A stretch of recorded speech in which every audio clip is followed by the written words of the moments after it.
Hello. This is take two of showcasing the early game. Okay, so we're in Void Strife. We're in the game now.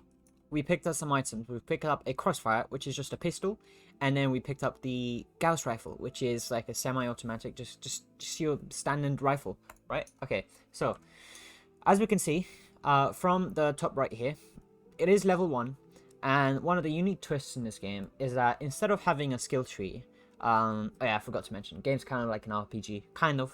That's a bit wonky of a definition, but instead of having your character level up and having a character skill tree and having the skills you can do like pressing buttons and whatever, each gun you have will have its own skill tree. For example, this Gauss rifle here has its own skill tree in the tinkering table. So at the top we have the electricity based branch. Obviously the graphics for this are still way too early. For example, this whole interface will need to be changed. I'll be making lines between them to tell you which one you have, which one you don't, blah blah blah blah blah. But these are basically skills that you can unlock once you reach their required level. So for example, it tells us that this gun is level 1.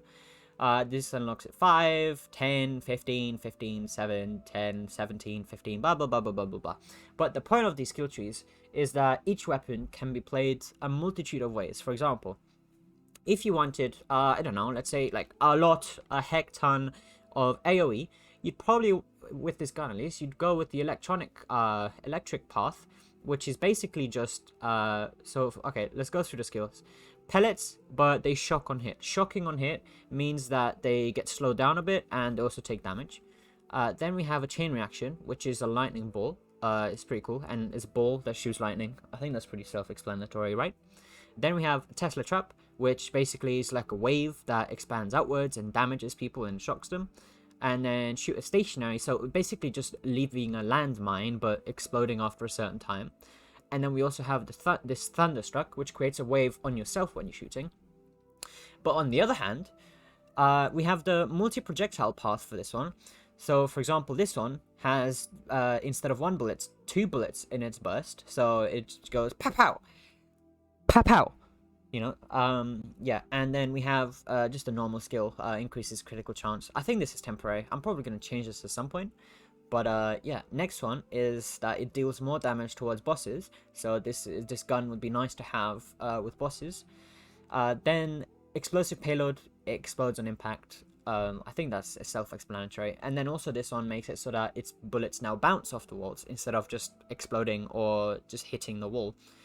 I can't unlock any of these right now because I am not at the required level, but if I do some trickery within the editor itself and give myself a high level in this gun, I can show you some of the skills. Let's give me level 525. That seems fun.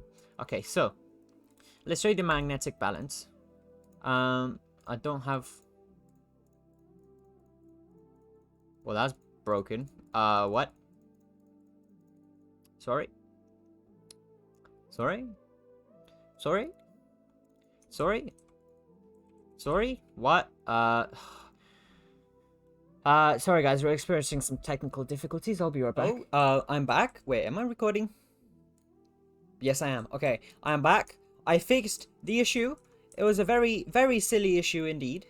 But now it works. So we are now level 122, which is far overboard what any of these skills require. But that's because I haven't done any balancing whatsoever. This is purely just making sure everything works properly, and then later down the line I will adjust the numbers, making sure everything's fair and nice and whatever you want to call it. But yeah, so let's start off with the magnetic balance, as I was gonna say. So instead of shooting bullets, you shoot pellets that shock on hit. So if we notice here, if I go to the normal bullets here, we can see the white bullets. That's kind of like the default bullet, at least for this gun. Then if we go to the magnetic pellets, they shoot blue. I don't know why we shot 2. I think that was a bit of lag there. But we shoot blue pellets instead, which shock on hit. And if we go to the enemy over here, we should see that they get slowed down and they take a little bit of damage over time. Oh, and that guy just dodged my bullet. Great. But yeah, if we carry on the tree, we can choose basically. So how this works is you can kind of choose like this. So the top branch is different to the bottom branch in that over here in this first square you kind of don't really have a choice, you have to go with magnetic balance. But over here you can either take chain reaction or Tesla trap, but you can never have both at the same time.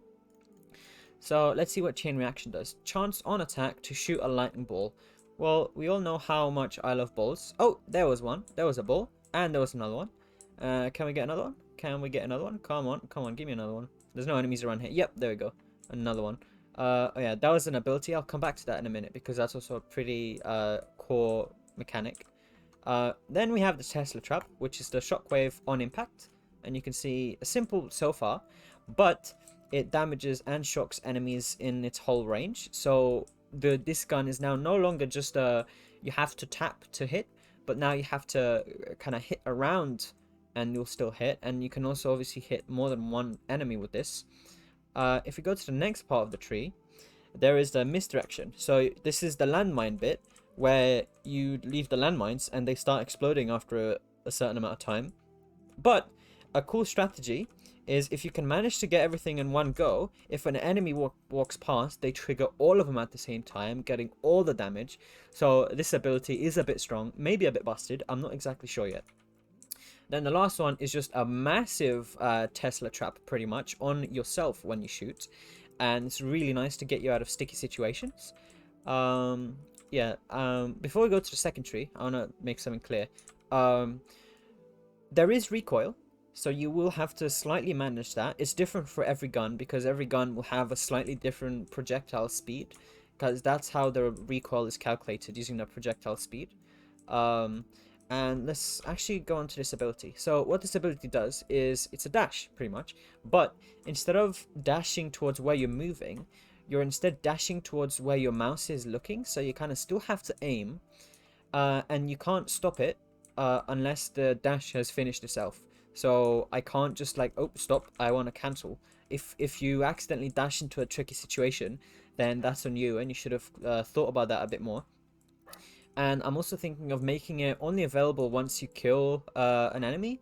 So killing an enemy reloads it, because at this point in time, it is just on a reload of time. If you see in the bottom right under my oxygen bar, there's that little blue bar that goes down. That's the cooldown for the dash. Yeah, let's move on to the second tree. So there's a double bullet one, which works pretty nicely, and then this one just increases critical chance. This is more damage towards bosses. I don't really have any bosses right now. And then this is explosive payload, which just explodes, and obviously because there's 2 pellets here, this is extremely strong with this. And obviously you only shoot once if you disable that. And then if we do double pellets and then the bouncing off walls thing, it gets pretty chaotic. And it's basically just just that and shoot and pray. This is a spray and pray weapon now. And you can also bounce into your own bullets to try and influence them. I wouldn't suggest that though, because it might end up worse than you think. Okay. Let's try and go for just a simple one. I don't want to be too OP. And let's try and kill some baddies. But before we do, let's actually find the baddies.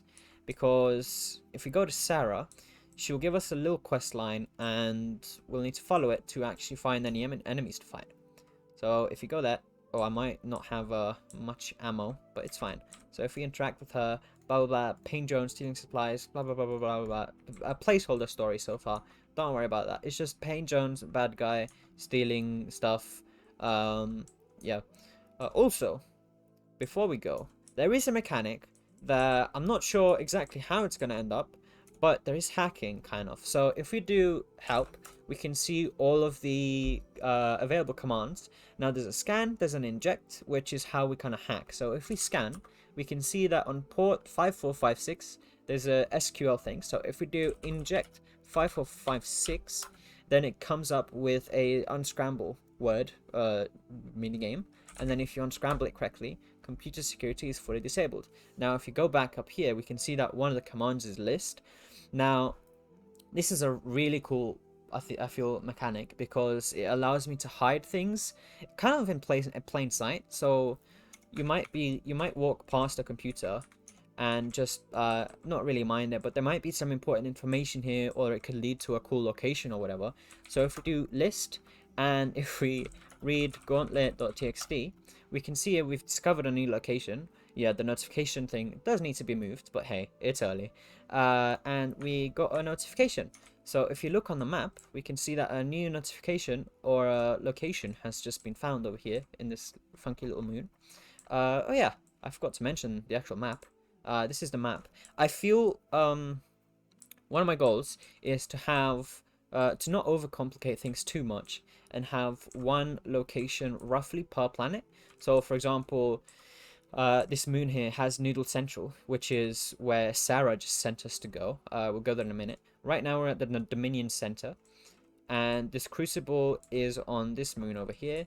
And then there's another location over here, which we might get to. I don't know if in this video. There is then another one over here, and then another one over here. And each of them are kind of different. This one is the only one with a boss right now. However, this is the wave-based survival thing that I mentioned in one of my Steam blog posts. Basically, you kind of have to try and last as long as you can in there without dying. And I've just realized the game's really quiet, so I'll turn it up a bit. Yeah, there we go. Obviously, well, not obviously, but you can also set markers and you can navigate them with your ship. You can kind of go where you please. Obviously, there will be stuff off planet as well, but not terribly big. So there will still be some value in exploring, but mostly just stick around to planets, I would say. And we'll see how the ship travel looks like in just a minute. So if we target the Noodle Central, and then we start heading towards our ship with our little fancy little dash ability here. This is our ship. So we can see there's a small marker for where the ship is in case you get lost. And you have to go in through the back of the ship. So if you go through here, this is the inside of the ship. So there's a small glass that you can see through. And here's the ship inventory. Now, what we need to do is we need to put some aspite in there. Aspite is this magic ore. Well, it's not really magic, but it's this material that lets us use our warp drive. Ooh, and the weather's got stormy here, so I'll just go normally for a bit. So we can see here how there's like some slight storm. There's a weather mechanic, which is mostly for atmosphere and ambience, but some locations will have their unique weather patterns and stuff. So for example, I'm planning on a radioactive area, or a rather large radioactive area actually, in the Never Eat Seaweed west of the map, which will be radioactive, and so all of the particles will be small, yellow, and obviously the Geiger counter sound as well. But yeah, if we press G, we will warp to the location. It's not very far, so I'm not gonna warp for too long. It's really close in the grand scheme of things. How far am I? Yeah, we're basically there already. Most of the game will be further out than this, which is why we have... Why am I stuck? Game? Okay, that is weird. I've never encountered that before. But yeah, we're at Noodle Central now. So if we come out of our ship and we walk there, warp, or dash, whatever you want to call it. So here's another computer. If we go in there, this one doesn't have any security, but we can read the files in there because every computer may or may not have some files, and some of them are just flavor text, some of them are not. It depends on the computer. But anyway, we're here to talk to John Strong, which I'm not going to go through the dialogue now because it's mostly placeholder. Now we get another task to go to Cyberford Depot. Now this is the next location, and we'll actually get to find some enemies here. And if we warp there really quickly, we aim. This is how you aim your map, by the way. It's probably going to get changed at some point, but for now, this is how you aim. You have to look towards your compass and kind of align your ship that way. It is kind of tricky, and I kind of shot myself in the foot here by setting it in this kind of empty setting, because first it means there's a lot of empty space, which kind of sucks. But hey ho, that's every space game for you, I guess. But I will try to make it dynamic and have events actually happen whilst traveling. Game? I don't know what the hell is going on, but okay. I just massively overshot that. If we turn around here, Oh, that's a mine. Okay. Yep. I was talking about events. I was kind of hoping something would show up, but there is I died. God damn. Okay, that is unlucky. I need to nerf that, don't I? Yeah, that does way too much damage. If we just load to the latest save. Yep. That's what I thought. This just really I want to eat the microphone. That might be a bit irapey. There's this really dumb bug right now where sometimes, but only sometimes, what you have equipped disappears, but it's not really it's not really disappeared because it still counts in the score, but you can't shoot it, and I don't know why. It's really weird. Yeah. I'm gonna skip past to when we can get some actual fighting done. I'll just cheat my way through to the next location, which is this planet, internally called Demeter. I don't know how you'll find the name of the planet in-game, probably through lore logs, but we can move the character over here somewhere. Where is Cyberford Depot? Let me check exactly where it is. It's right over there. Okay. And bum, bum, bum. And there is some optimization I've done where after a certain point all the stuff inside a location disappears. So for example, right now it's just the walls, and I've kind of left the walls in just to let myself know where exactly stuff is. But once we get closer, the stuff appears, and then once we get even closer, all the lights turn on as well, which obviously are needed. If we go full screen here. Now, I don't have much ammo. By much ammo, I mean there's quite a bit, but hey ho. Let me just hack this real quick. 8138, drone hacked, and then inject 3653 drone proxy. All of the words inside this word unscrambled, by the way, are connected in some way to technology and computers. That guy is a bit scary. Oh, and I forgot to generate the nav meshes, I think, which is just great. Oh, those guys blew themselves up. That's wonderful. Okay, so how enemies work. They basically have a wandering cycle, or wandering state, I like to call it. I don't know why that guy is vibing like that. I think it's because I haven't generated the nav mesh properly. Or have I? I don't know. What is that guy doing? Guys, I think my game's broken. Anyway, what I was gonna say is enemies have a wandering state, and they also have a seek cover state, a seek health state, because when they're low, they'll seek out health stations like this. So for example, if we let this one recharge, 17 seconds, that might take a bit. Not all enemies can seek health, because obviously some enemies may be robots, as we'll come to see later. Some may just not seek health. Some may seek cover, some may not. For example, they'd be in the middle of fighting you, and then they'd suddenly run over to here to wait a bit, and then some could also call backup whilst inside cover, so it kind of makes you prioritize which one you want to spend time killing. If we make sure we actually not die to this guy, because dying sucks right now because you lose progress for some reason. If we do that, yep, he's gonna go and slide over to get health, and now he's healed up just a little bit. Not that much, because that guy already has a lot of health, but these health stations currently heal you for 100 health, which in the grand scheme of things isn't that massive, but hey ho. So now we've killed that guy. However, we are kind of low on health. We can see that the screen's gone a bit red and the chromatic aberration's gone a bit crazy. We can use these syringes to heal ourselves, and now we're back to normal. Now, if we go to this next computer, why can I still control thingy? Okay, that's slightly strange, but game? That is...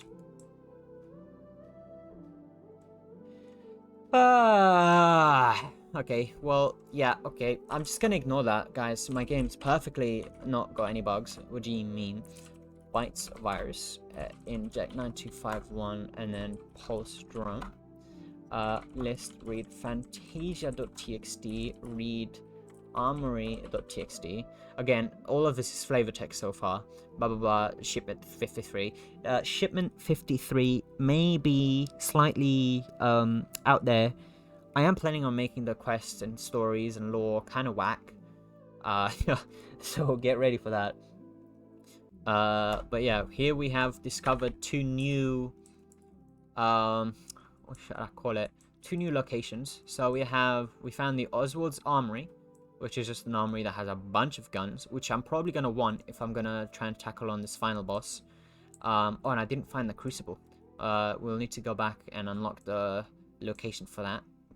Actually, no, you know what? I'll let the Crucible to you. Now, this shouldn't be on right now. I don't know why. There's so many bugs. I've recently redone the UI, which is probably why there's so many UI bugs. But hey ho. Where's my ship? I don't have my ship because I teleported over here. Okay, if we go to Oswald's Armory, which is on the left here somewhere. If we drag or collect our character across, and we go here, and put him right up front, right here. Beautiful. Right, so now we're in Oswald's Armory. Now, this is a much more dangerous place than anything else so far, because it's got a bunch of stuff, but it's also got a bunch of explosive barrels. And because I haven't built the nav mesh, I don't actually have... wait, can I do it in runtime? No, I can't. Okay. Well, because I haven't built a nav mesh, because I'm stupid, they don't actually wander around. So that's my bad. But hey-ho. The recoil does affect other enemies as well. Oh, that guy just shot himself. The recoil does affect other enemies too, so not just us.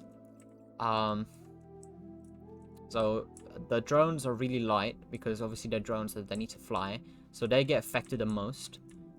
We took a lot of damage there. I hate how every single time I try to... Okay, fine. No, it's good. It's all good. Yeah, you know, I think I'm gonna cut my losses here and avoid further embarrassment and pitchforks and everything else by not showing any other potential bugs. But I hope this makes sense, and I hope this kind of explains what Void Strife tries to be, or at least what I'm aiming it to be. And obviously there's still a lot of work to be done, and it's still very rough in places. I am very aware of that. But please, any feedback, if you have any feedback in the comments, please let me know.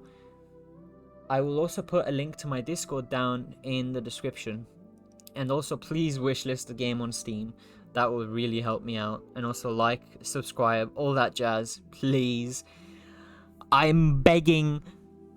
Yeah, I am begging because the bugs are overwhelming. The bugs are taking over my life. Not really. And yeah, thank you very much for watching.